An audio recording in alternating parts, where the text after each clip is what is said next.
It is Memorial Day weekend, and as a disabled combat veteran, I've got something to say.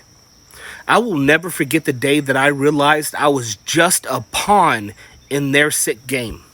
A cog in the machine that grinds up the poor and spits them out as cannon fodder for their endless wars. I served a decade in the military, did one tour in Afghanistan, and came back a changed man.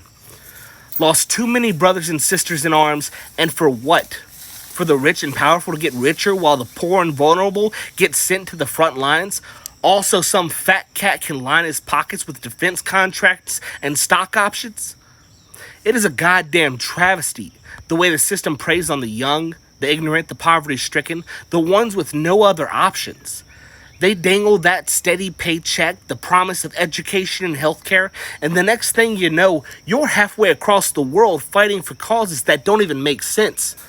Causes that only benefit the elite, the ones who will never have to set foot in a war zone.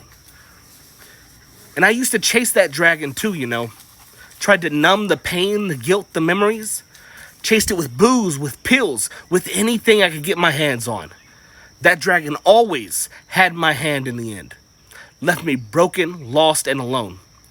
It took me becoming homeless and many years of drowning myself to finally get sober, to become an honest man again.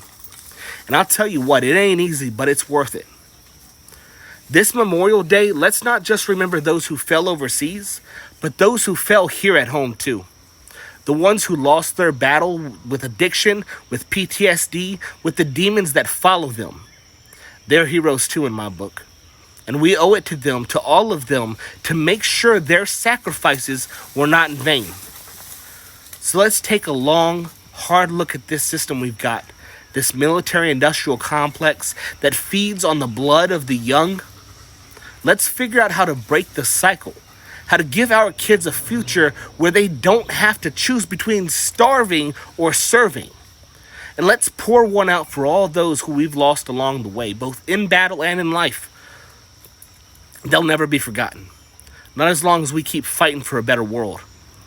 And let's remember all those we've lost in the name of freedom and democracy.